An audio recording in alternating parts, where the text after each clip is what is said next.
आइए कृष्ण कथा में प्रवेश करें। उससे पहले कृष्ण को समझना बहुत जरूरी है। वर्तमान में हमारे श्री बांके बिहारी की प्रेजेंटेशन लोगों ने ऐसी कर दी है कि आज जो जितना गंदा प्रेम करता है, जो जितना गली छाप आशिक है, अगर वो अपने प्रेम में थोड़ा बदतमीजी करता है या बहुत सारी गर्लफ्रेंड्स बनाता है तो वो कृष्ण को अपना आइडल बताता है, कहता है ठाकुर जी ने ऐसा किया। क्या कृष्ण का यही काम है? आज जो जितना बड़ा चोर है वो अपने आप को ये समझता है कि हम कृष्ण के वंशज हैं क्योंकि हमारे भगवान ने चोरी करी। आज ब्रह्म कृष्ण को हमारे समाज ने गली का छिछोरा कृष्ण बना दिया। मुझे माफ करना, ऐसे शब्द नहीं कहने चाहिए, लेकिन आज के टीवी सीरियल्स, आज की फिल्मों ने हमारे कन्हैया की प्रेजेंटेशन बड़ी गलत कर दी है। हमारा ब्रह्म ऐसा नहीं है। 5 मिनट आपका समय चाहूंगा, ध्यान से सुनिएगा। हमारा गोविंद कैसा है, हमारा कन्हैया कैसा है। हमारी संस्कृति के अद्वितीय व्यक्तित्व वाले महानायक हमारे श्री बांके बिहारी हैं, जिनके व्यक्तित्व की तुलना न तो किसी पुरुष से की जा सकती है, न तो किसी अवतार से की जा सकती है। ऐसे ब्रह्म को लोगों ने कितना कुछ कहा। कई फिल्मों के गानों में कृष्ण को बदनाम किया जाता है, तो कभी टीवी सीरियल में कृष्ण को बदनाम किया जाता है, और उसको करने वाले कोई और नहीं, इसको करने वाले हम आप ही हैं। कभी अपने कृष्ण को पहचाना तो होता, कभी चोरी से ऊपर तो बढ़े होते, कभी कन्हैया के उस प्रेम प्रसंग से ऊपर उसके वास्तविक प्रेम की परिकल्पना तो की होती।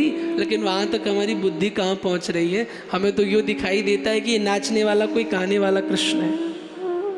मेरे प्यारे, भगवान कृष्ण के जीवन से ऐसा कुछ नहीं है जिससे हमें शिक्षाएं ना प्राप्त होती हो, जिससे हमें संस्कार ना प्राप्त होते हो। आप किस चीज की बात? ये चरित्र साधारण चरित्र नहीं है कृष्ण का। एक माँ अपने बेटे में कृष्ण को खोजती है। छोटा सा बच्चा होता है तो कहती मेरा कन्हैया है। एक शुद्ध प्रेमिका अपने प्रियतम में कृष्ण को खोजती है। एक सुंदर सखा अपनी सखी में, एक सखी अपने सखा में कृष्ण को खोजती है। आप किस कृष्ण को समझ रहे हैं? एक भक्त अपने आराध्य में कन्हैया को खोजता है कि स्वामी भी मिले तो मुझे कृष्ण जैसा मिले। रामायण की जब बात आती है तो सब कहते हैं कि पुत्र मिले तो राम जैसा। मैं कहता हूं राम जैसा तो मिले, पर पुत्र मिले तो कृष्ण जैसा भी मिलना चाहिए। कैसा अद्भुत पुत्र है हमारा कृष्ण। आपकी सबसे बड़ी कमी यही है कि आप कथा सुनते हो और कथा में आप सिर्फ धूप बत्ती वाली चीजें, टोटके वाली चीजें, हरे पुदीने वाली चीजें, चटनी वाली चीजें, यही तो खोजते हैं आप। कभी कथा में वास्तविक ब्रह्म को ढूंढ करके देखो। भगवान केवल घंटी का विषय नहीं है, भगवान केवल धूप बत्ती चंदन का विषय नहीं है। भगवान के जीवन की प्रत्येक चरित्र की लीला को, यदि उसके आचरणों को अपने जीवन में अपना लिया जाए तो दर दर भटकने की जरूरत नहीं है, एक बार में ही कल्याण हो जाएगा। कहां फंसे आप केवल सरसों के दानों में? एक पुत्र कैसा हो कृष्ण से सीखो।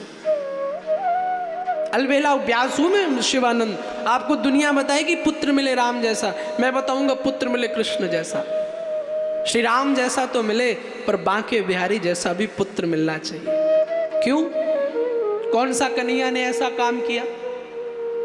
आपके मन में प्रश्न आ रहा होगा, तो लीला को उठा करके देखिए। सर्व समर्थवान कृष्ण जो योगेश्वर है, जिसकी एक भ्रकुटी मात्र के लय से सृष्टि चलती है, उस कन्हैया को माँ यशोदा जब रस्सी से उखल में बांधती है तो सहज बंध जाता है। माँ के प्रति सम्मान कैसा है, ये कन्हैया से सीखो। आजकल का बेटा ऐसा करेगा?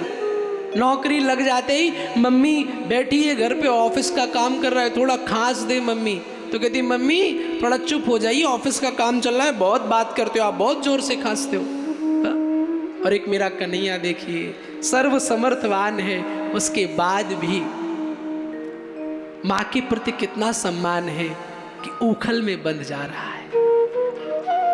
दुनिया कहती कन्हैया ने अपने माँ बाप को छोड़ दिया, मैं कहता हूं प्यारे, कन्हैया ने माँ बाप के लिए अपने आप को छोड़ दिया। जन्म लिया जेलों में, यदि जेल नहीं छूटते, भगवान कन्हैया जेल से नहीं जाते, तो वसुदेव देवकी की जेल की कैद कभी छूटती नहीं। वृंदावन छोड़ा, यशोदानंद को छोड़ा तो भी कारण था, अगर नहीं छोड़ते तो कंस को पता चल गया था यही मेरा अष्टम काल है, तो नंद और यशोदा को मार देता। मथुरा छोड़ी तो किसके लिए? जरासंध के लिए। जरासंध बैठा है कि जैसे मथुरा से कृष्ण जाएं, मैं आक्रमण करूं और मथुरा को विनाश कर दूं। यानी अपने आप को दूर करते रहे कृष्ण, किस लिए? मेरे माँ बाप की सुरक्षा होती रहे, मेरे माँ बाप के जीवन में कोई संकट ना आए, वो कृष्ण है। अरे आजकल 20-22 साल के छोरे जो प्रेम करते हैं और कहते हैं कि मम्मी तुम्हें छोड़ सकता हूँ पर अपनी गर्लफ्रेंड को नहीं छोड़ सकता हूँ, बॉयफ्रेंड को नहीं छोड़ सकती हूँ। उस कृष्ण से सीखो, उस राधा को जिस राधा से अनन्य प्रेम करते हैं गोविंद, आहा कितना अधिक प्रेम करते हैं। और जब बात माँ बाप के जीवन के संकट को मिटाने की आई तो कन्हैया ने सहज वृंदावन छोड़ दिया, सहज मथुरा छोड़ दी। कभी कन्हैया की उस लीला को तो सुना होता,